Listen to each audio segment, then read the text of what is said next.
Prince Edward has left Buckingham Palace and no one knows the full story yet. Did King Charles do something so bad that he finally had enough? Edward, who's always been the calm and steady one, seems done with royal rules and family drama. Is this the start of a bigger royal breakup no one expected?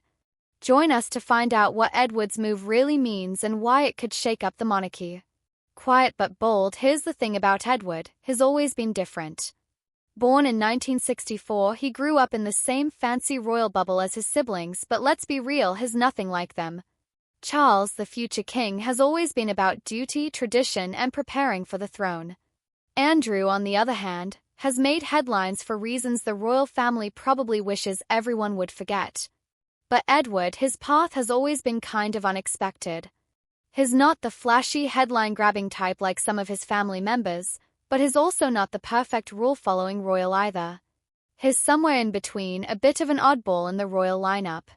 And yet, there's one decision he made, a choice so unconventional, so quietly defiant, that it would go on to redefine not just his life but the perception of what it means to be royal. What was it? Well, that's where things get interesting. Unlike his brothers, he didn't seem interested in the typical royal expectations. He was never chasing the spotlight, nor was he trying to be the family's golden child. Instead, he seemed more focused on figuring out what made him happy, even if it didn't quite fit the royal mold. He dabbled in academics, theater, and even television production, paths that might seem totally normal for most people but felt downright unconventional for a royal. And that's what makes him so interesting. Edward didn't just follow the script handed to him, he wrote his own, even if it didn't always make sense to everyone else. Yep, Edward got into the arts and even worked backstage on musicals like The Phantom of the Opera. Imagine a royal setting up props and working behind the scenes. It's not exactly what people picture when they think of the monarchy. And honestly, you've got to give him credit for following his passion instead of just doing what everyone else expected. But let's be real, you know the royal family was side-eyeing him hard, probably thinking, what is he doing? Royals don't do that kind of thing. It was bold, a little random, and totally Edward. Then there was his big TV adventure, a bold and ambitious chapter that stood out from the usual royal narrative. He ventured into the world of television production by establishing his own company, Ardent Productions, in the 90s. At first glance, it seemed like a daring and innovative move for a member of the royal family, a breakaway from tradition that showcased his willingness to carve out a unique path. While most royals were content with ceremonial duties, waving to crowds, attending charity events, and unveiling plaques, Edward sought to leave his mark in a more creative and unconventional way. Unfortunately, the reality didn't quite live up to the dream. Ardent Productions struggled to find its footing in the highly competitive world of television. The shows it produced were met with lukewarm reception at best, with critics quick to dismiss them as uninspired and lacking the polish needed to stand out.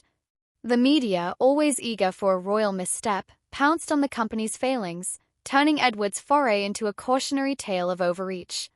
Headlines gleefully chronicled every stumble, and the venture quickly became fodder for public mockery. It was a painful period for Edward, who had genuinely hoped to succeed on his own terms.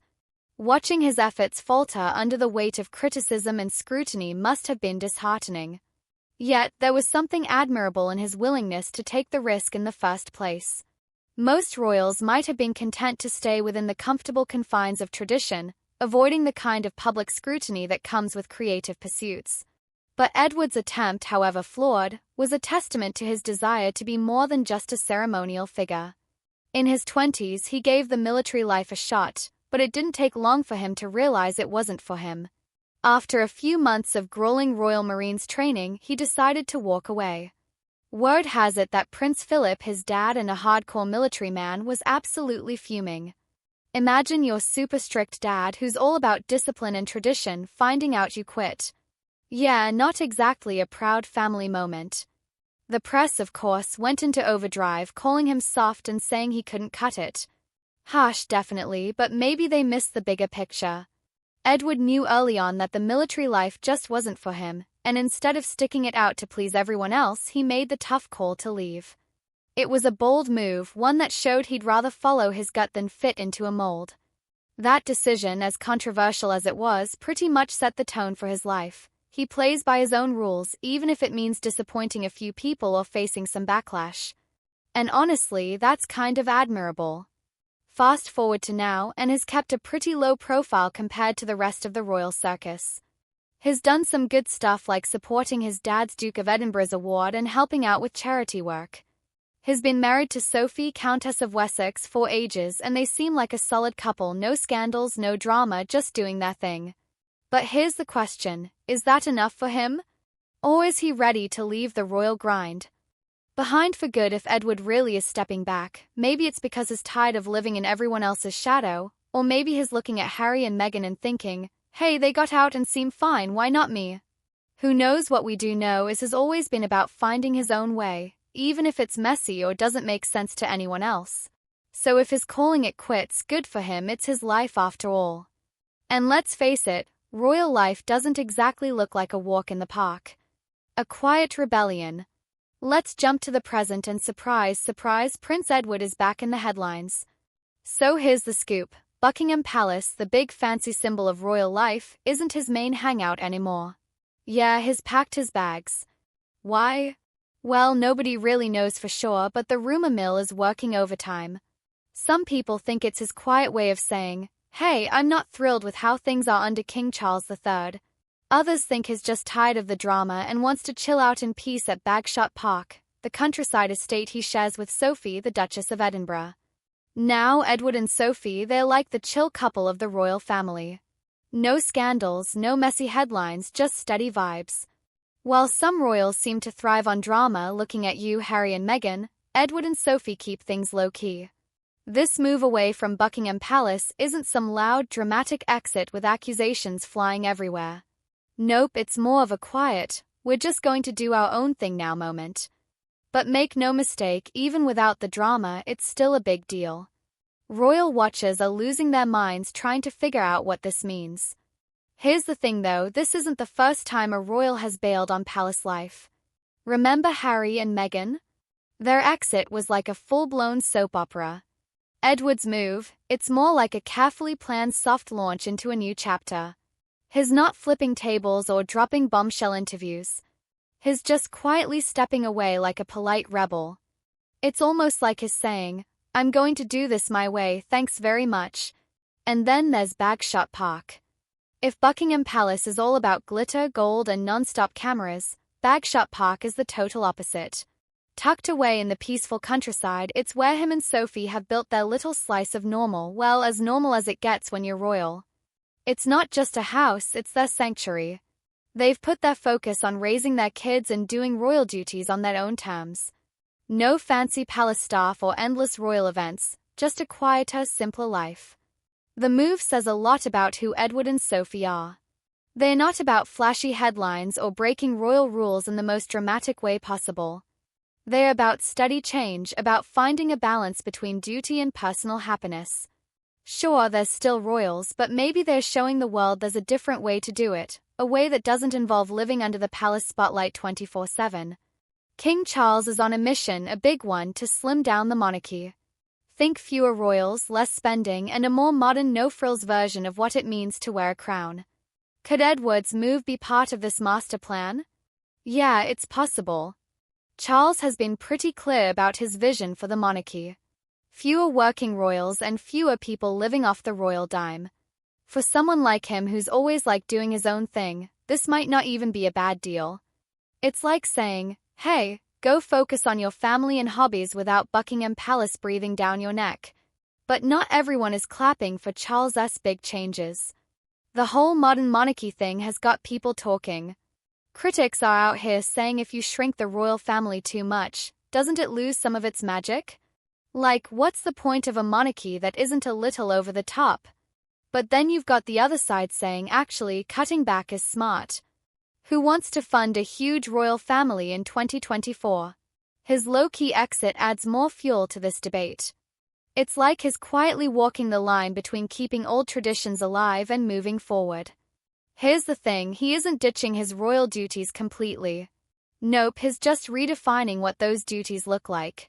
And honestly, that feels very on brand for the younger generation of royals. They are all about connecting with people in real ways, not just standing on balconies and waving. Edward's move says you can still be royal without living in the palace spotlight. It's like the monarchy is getting a little more relatable, a little less untouchable castle vibes. And stepping away from the palace, that's not just a house swap decision. It's loaded with meaning. Buckingham Palace has been the center of the British monarchy for ages. Leaving it behind isn't just about moving furniture. It's about royals rethinking what their role actually means today. For him, this isn't about turning his back on tradition. It's more like honoring his late parents, Queen Elizabeth II and Prince Philip, by keeping their values alive in his own quiet way. They'd probably respect his determination to do things his own way. And let's not forget, this move is also about family. He's got 2 kids, Lady Louise Windsor and James Viscount 7. They're teenagers now, which means Edward's probably all about giving them as normal a life as possible, well, as normal as it gets when you're royal. Moving away from the palace spotlight gives them a better chance to grow up grounded and less caught up in all the royal drama. It's like his saying being a good dad comes first. And honestly, that's a move more people should applaud. Edward's decision isn't just about making his life easier, though. It's also a reminder that even the most stuck in their ways institutions can learn from the monarchy. It is facing all kinds of challenges, from public skepticism to questions about its place in the modern world. Edward stepping back shows that even royals get it. You've got to adapt to stay relevant. And if that means swapping palace life for countryside calm, so be it. At the end of the day, it's about finding a way to balance tradition with today's reality, and that's a lesson a lot of institutions could learn from. A Tale of Two Princes. Edward's departure is happening at a pretty messy time for the royal family. Let's be honest, their reputation is taking hit after hit. Scandals involving Prince Andrew, yikes. The ongoing fallout from Harry and Meghan's dramatic exit, double yikes. It's like the House of Windsor is stuck in a never-ending PR nightmare, scrambling to hold it all together. But here's where his story stands out. Unlike his brothers, he has mostly managed to steer clear of the tabloid mess. Notice the mostly. He's had his moments, but nothing headline-shattering. Back in the day, Edward tried to juggle royal duties and a private career, and it didn't exactly go smoothly. Remember his TV production company, Ardent Productions? Yeah, people weren't too impressed. Critics were quick to accuse him of using his royal connections to boost his business, and the backlash was brutal. But despite the bumps in the road, Edward managed to stay relatively drama-free compared to, say, Andrew, whose controversies have left a permanent stain on the family name. And that's the thing about him, he's not perfect, but he's reliable. While Andrew's scandals have dragged the monarchy through the mud, Edward's low-key vibe has actually helped hold it together. People see him as the dependable one, the guy who just gets on with it without stirring the pot. It's a reputation he's worked hard to build, and honestly, it's one the royal family desperately needs right now. The comparison between Edward and Andrew couldn't be more glaring. Andrew's headline-grabbing scandals have done serious damage, while his quiet, steady approach makes him look like the adult in the room. It's like he figured out how to play the royal game without losing himself in it, while Andrew, well, let's just say he's not winning any popularity contests. But his secret weapon is Sophie, the Duchess of Edinburgh. Their relationship is one of the most solid things about the modern monarchy. No drama, no scandals, just a strong partnership that stood the test of time. Together, they've built a life that balances public service with private happiness, a tough act to pull off when you're living under a royal microscope. They're like the monarchy's ultimate power couple, showing that teamwork and mutual support can actually work even in the high-press world of royal life. Edward's steady approach isn't flashy, but it's effective. He's not trying to reinvent the monarchy or make a grand statement. He's just quietly doing his part and staying out of trouble.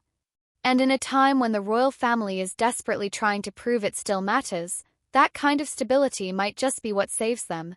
Edward isn't the loudest or the flashiest royal, but maybe that's exactly why he's one of the most important.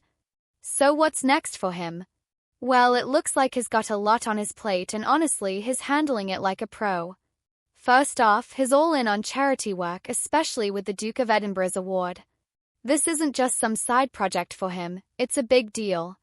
His dad, Prince Philip, spent decades building this program, and now he's stepping up to keep the legacy alive. It's like he's saying, "I've got this, Dad," and honestly, he's doing a pretty solid job of making it his own thing, not just a copy-paste of what Philip did. But it's not just about work. He's also putting family front and center. His marriage to Sophie is like the rock-solid foundation of his life, and their kids, Louise and James, have been kept mostly out of the royal circus. Moving away from Buckingham Palace is probably the best thing he could do for them. It gives the whole family some much-needed privacy and a chance to, be normal as a royal family can get. And let's not forget, his approach to family life feels like a nod to how he was raised. His parents, Queen Elizabeth II and Prince Philip, taught him the value of service and community, and you can see those lessons in how he's raising his own kids. It's not about the fancy titles or the big ceremonies for Edward. It's about making a real difference. That's a pretty modern take on royal duty, and honestly, it's refreshing to see. But don't think he's just kicking back in the countryside. Nope, he's likely taking on even more royal responsibility soon. King Charles is all about sharing the workload and making the monarchy more efficient, and Edward's reliability makes him the perfect guy for the job. He's not flashy, but he gets things done, and that's exactly what the family needs right now. Whether it's cutting ribbons, meeting people, or repping the royals at big events, Edward's got the experience to handle it all without breaking a sweat. This mix of tradition and forward thinking is exactly what the monarchy needs to stay relevant. Edward's finding that sweet spot between honoring the past and embracing the future, and it's working. He's showing that being royal isn't just about the fancy stuff. It's about real work and real connections. And if he keeps this up, Edward might just become one of the most important royals of his generation. As we wrap up, here's the question: is Prince Edward's quiet rebellion a step toward modernizing the monarchy, or is it a sign that the royal family is unraveling? Let us know your thoughts below. Don't forget to like and subscribe for more.